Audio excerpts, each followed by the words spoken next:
What is it?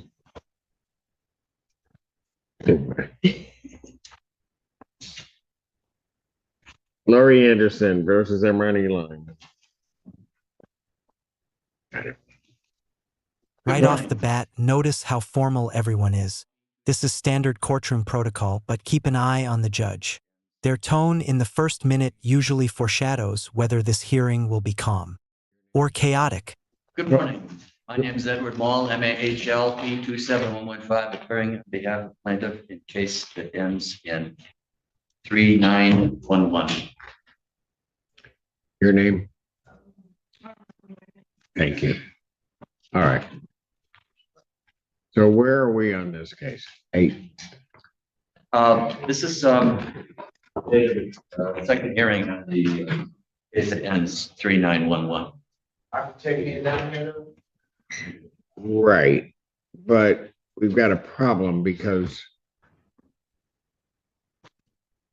there's this other case. Do you know about that one, counsel? Yes, I've learned about that case. Our client had been dismissed and Ms. Anderson does not wish to proceed on that case at this point.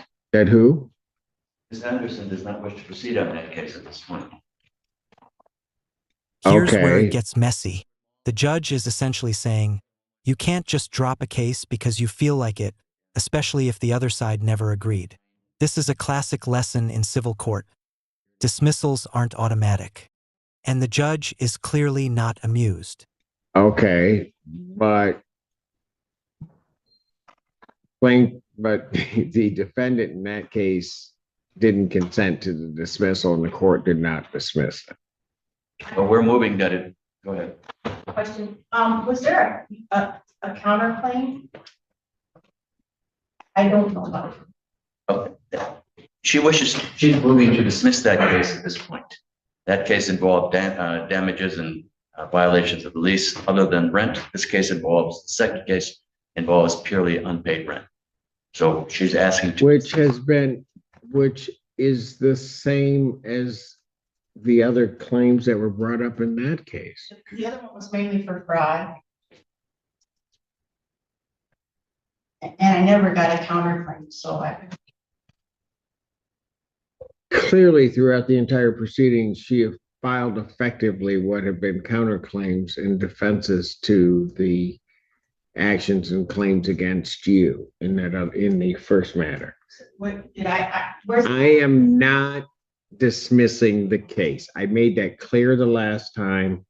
I went through it with the parties. So to the extent, counsel, there is a motion to dismiss that case, it is denied. Audience, pause for a second. Imagine juggling two nearly identical lawsuits at the same time. That's what this judge is dealing with. And when she says the filings don't make any sense, that's judge speak for, this case is turning into a paperwork spaghetti bowl. What do you think? Should both cases be merged? We wish to proceed with the proofs as to the rent. Here's the problem, and I explained this to Miss Anderson the last time. Why would I permit a judgment in this case when rent has been paid and was part of the other case I just now didn't dismiss? Why would I do that? There's rent that's due that is not paid. So that's why the second case was filed.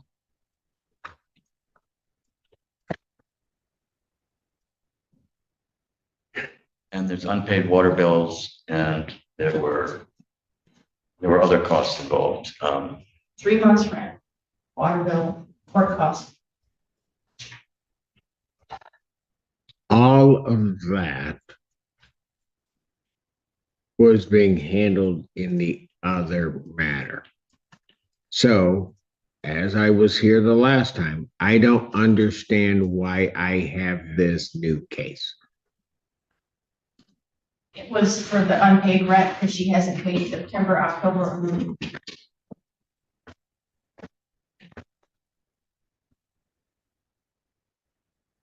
Ordered escrow, what did you think was going to happen?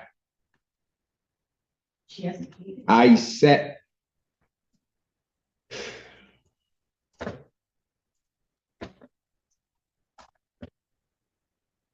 are you claiming that in the last case, there was no claim for rent?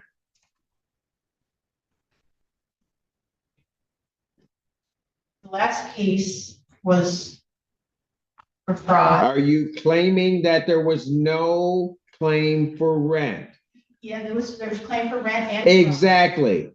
That case is still pending, which means the rental claims, which will go month to month, are still pending.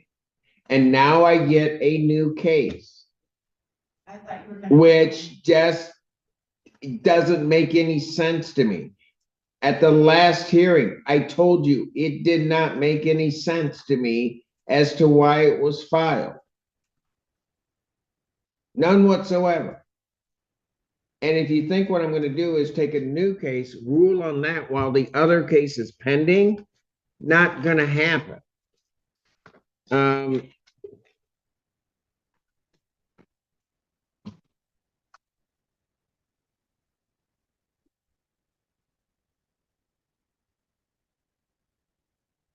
The other thing is, there's a problem violation of the court rules because she has to give, and I don't think she did.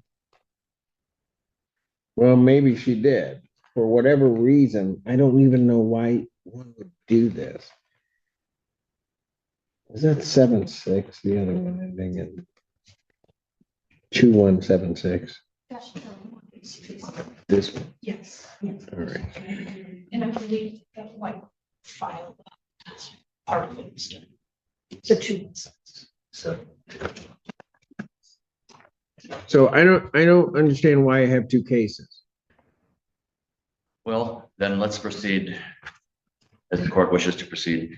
Your Honor, you entered an escrow order in this case, was it? Yes. And I wish to advise you that In which case? The first case. the first case, okay, Escrow. I did. it's not been paid for months of October. What do we have as a escrow? Do we know? 3 months have been missed. So have not been paid. Miss Lyman? Yes, I haven't paid the 3 months, but I have the 2267 going on this week, and October, November will be in by the end of this month. By when? By the end of this month. My client just checked with the court clerk today, and there's only $6,600. That's 2 months' rent. I just said I will be paying the 2267 this week. All right. in October. Because it's an escrow order, the only thing that happens is I set it for an immediate trial if there's non-compliance.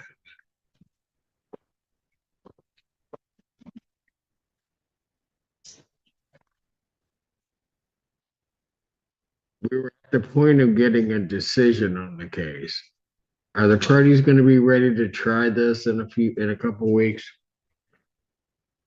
Because I'm not trying it today. Yes, we can be Because ready. these pleadings are all out of order. We can be ready to try it in a couple of weeks, yes. Would you be ready? Yes.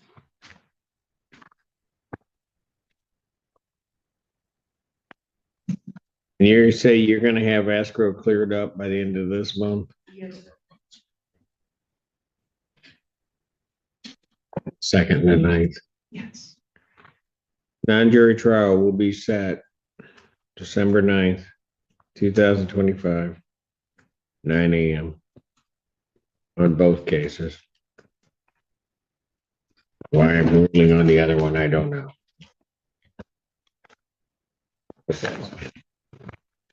All right, thank you.